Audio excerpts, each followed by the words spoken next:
Hey everybody, another sad day in rock and roll. We have lost Greg Kihn. He was 75 years old. And, every time this happens, you feel a little older. You just kind of feel like, what? Like these are, the big hits, the Breakup Song and Jeopardy, 81 and 83. Big part, as Shannon did a little B-roll for Greg. And we're going to hear it in a second. But John Bode and Shannon Edwards, this is Rock History Music.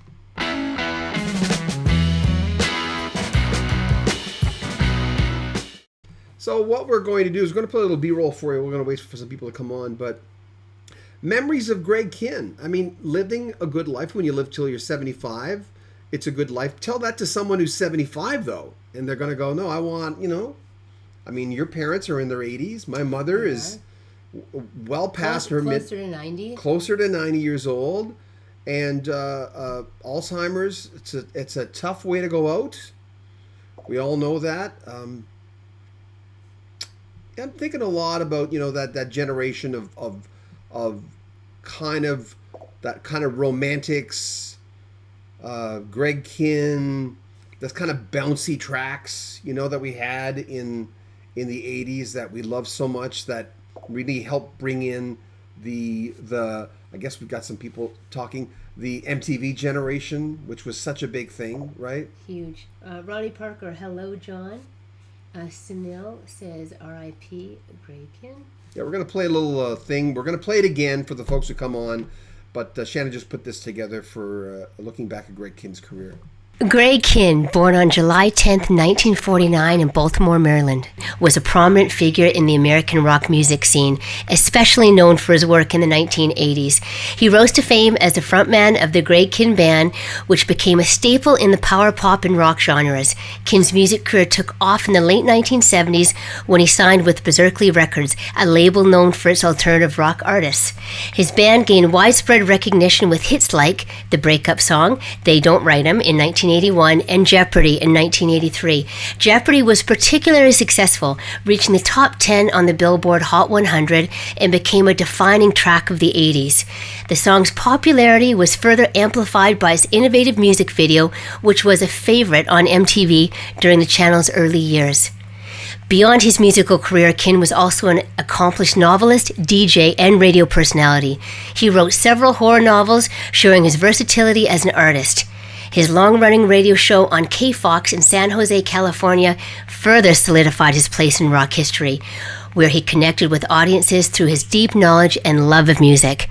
Tragically, in his later years, Greg Kihn was diagnosed with Alzheimer's disease. The illness slowly took away his ability to perform, leading to his retirement from the music scene. Despite the challenges he faced, Kihn remained a beloved figure among his fans and the broader music community.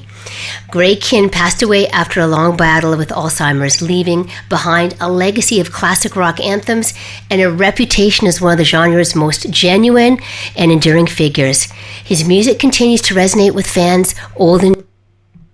I guess old and new. I accidentally cut you off. We were putting it together. Interesting, when you look at Spotify for Greg Kihn, Jeopardy is not his biggest song. His biggest song, Jeopardy, has 19 million streams. Time changes things sometimes. The Breakup Song is his number one at 60 million streams for that tune. So whether it was used in a movie or culturally, or you never know what's going to last longer. A lot of the times, though, it has something to do with TV shows, commercials, and or movies, if the song is used for that. JD says, what? Greg Kihn died? Oh, no. Alex Knight, hi, Alex. Hey, Thanks Alex. for the update. Alex Knight, our biggest supporter ever. Alex, we love you, buddy. And he says, I heard it from you first. JD says, 1981, when I heard his name on the charts. Spencer Welch says, I loved his cameo at the end of Weird Al parody I lost on Jeopardy. Yeah. Yes. The Breakup Song, They Don't Write 'Em in 1981 and Jeopardy in 83. When I I honor one-hit wonders an awful lot because most artists, as you know, it's like a kid. We're from Canada. It's like a kid in Canada wanting to be in the NHL. You know that the chances of having even one person in your neighborhood making it to the NHL is slim and to almost none. To be a musician, to be that kid in your town, in a garage or in a basement, playing music, what are the chances you're ever going to get a song played on the radio at all? It's so slim. And he had so many great songs. Can't Stop Hurting, 585,000. Remember, had 482. That's on Spotify alone. There's 2 spaces for Jeopardy, 2 different versions of it. But the Breakup Song is his biggest song on Spotify when you look at it that way. So we're going to put the clip on again. We were going to come on live today, but whenever someone touches us, and that's your generation as much as it is mine, where the songs would be one of those things where when you heard Jeopardy or the Breakup Song, most notably those songs because they were his 2 biggest tunes, you would stop what you were doing and they were infectious. And as you mentioned in the B-roll thing, MTV. This was such a, and then Weird Al, I Lost on Jeopardy does that, and as someone had mentioned, one of the first things I remembered. Yeah, and he does, and the fact that to be a good sport to let Weird Al use your songs to give it new life anyway. Why wouldn't you? And Weird Al was so big. Do we have any? Pookie says, bummer, Greg Kihn rocked. Hey, Pookie. He was also a DJ in California for many years. Yeah, yes. Shannon was mentioning that in her B-roll. One of those guys who was just creative in the way that, I love people who do, you're kind of like that, of going, what happens if I press this? What happens if I do this? What happens? I'm not defined by this one thing. I'm not defined by the fact that I've a few hits and a pretty good career of like party songs. Because when you look at the Breakup Song, that's why I mentioned the Romantics a while ago, Talking in Your Sleep. Not that they didn't necessarily sound the same, but they all had that kind of like dancing, really infectious beat, which kind of made people want to move. So there you go. Any more comments? Not as yet, no. I want to thank all the folks who came on. Just to say, if you knew him, favorite memories.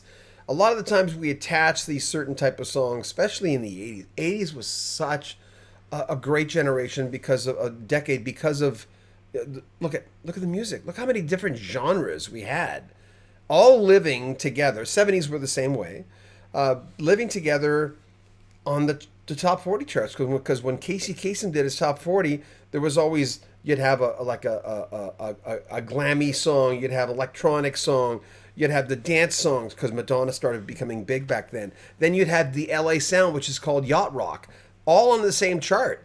And then just normal pop music, rock music, big hair bands, metal was starting to become big. It was a hell of a decade. So much going on, and they all lived together for this short time on the top 40 charts. So thanks. We're going to play the little clip we've got. Shannon put this thing together looking back at Greg Kihn's career. Greg Kihn, born on July 10th, 1949 in Baltimore, Maryland, was a prominent figure in the American rock music scene, especially known for his work in the 1980s. He rose to fame as the frontman of the Greg Kihn Band, which became a staple in the power pop and rock genres. Kihn's music career took off in the late 1970s when he signed with Beserkley Records, a label known for its alternative rock artists. His band gained widespread recognition with hits like The Breakup Song, They Don't Write 'Em in 1981, and Jeopardy in 1983. Jeopardy was particularly successful, reaching the top 10 on the Billboard Hot 100 and became a defining track of the 80s.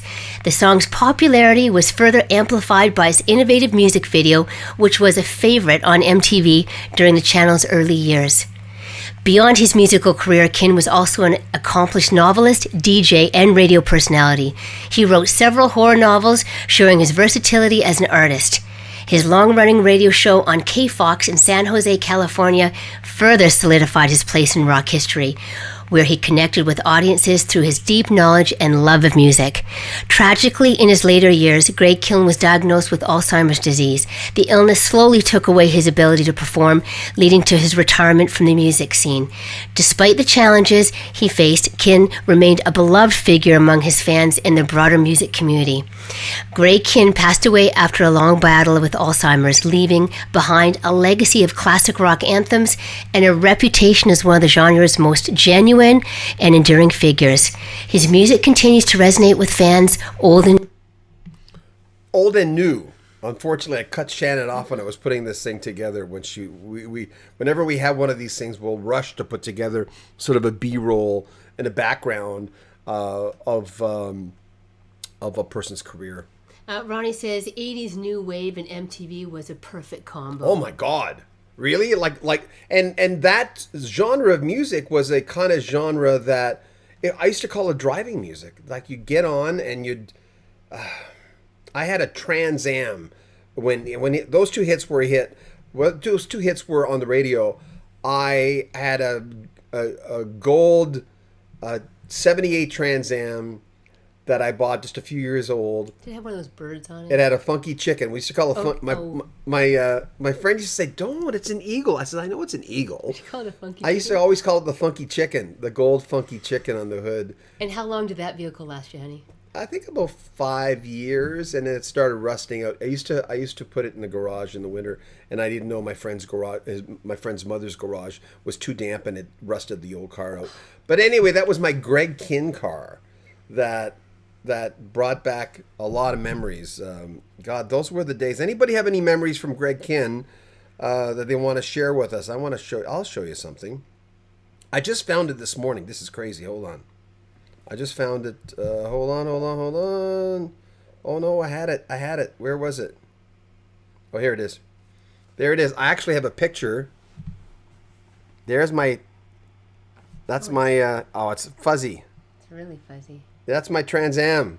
I just found it this morning. That was my Greg Kihn car.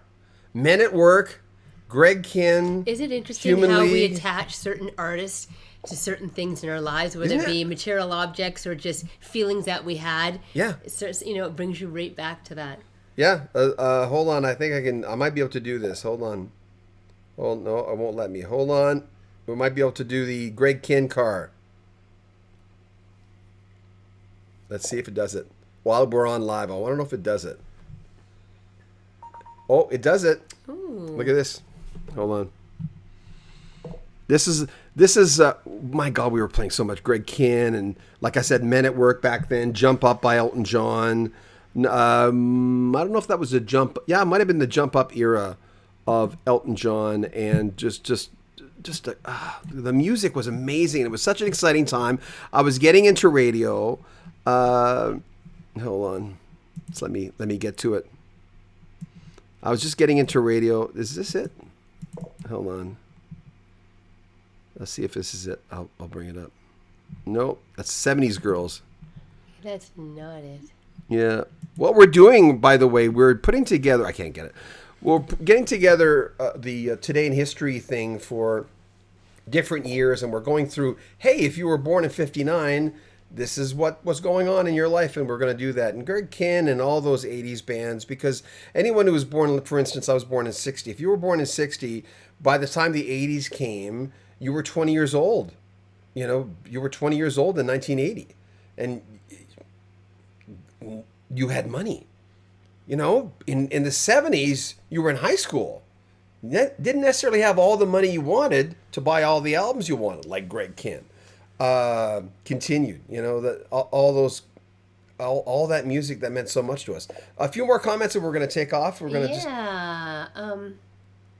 JD says 1981 was also a great year for me. Mm-hmm. So again, connecting artists to certain times in your life. Yeah. Ronnie says, I always felt that Tears for Fears, Nobody Wants to Rule the World feels like an interstate highway driving song to me. Yeah. Well, that was an infectious beat. Mm-hmm. Yeah, Everybody Wants to Rule the World. That was like, that that was amazing. Sunil says a Weird Al parody meant you finally made it big. Yeah. Well said. Right? Because, I mean, look at, he always went after, So true. like, the Michael Jackson and He did. Madonna, all the really big artists. Well said, for sure. Or he would go after, again, the word I've been using too much during this broadcast about Greg Kihn is that infectious kind of, the old, we used to have this thing about Madonna. We'd go, Live to Tell was one of them. Open Your Heart is another one. We'd go, if you don't like those songs, you can hate Madonna, but chances are you're going to like those songs. There are songs, Everybody Wants to Rule the World's another one. Mm-hmm. I mean, you might not like Tears for Fears, but it's hard not to like certain tunes. Doesn't mean everyone likes them, but it means that a large variety of people, they're just too infectious, just too catchy. Happy was a Pharrell Williams. That was one of those, when it first came out, everyone loved, but they got sick of it really quickly. The Breakup Song and Jeopardy, they both stood the test of time, based on the numbers we looked at a while ago from Spotify and how well they still do. Before we leave, any more? No, that's it for now. Thank you for coming on with us. We appreciate it. And, keep supporting our channel. We appreciate it. YouTube's a tough terrain these days, but we're doing okay. And a lot of people are complaining about YouTube, but we love being here, and we're going to try to come on more often, not just when someone passes away. So that's it. John Bowden. Shannon Edwards, thank you so much. Take good care of yourself, guys. Bye.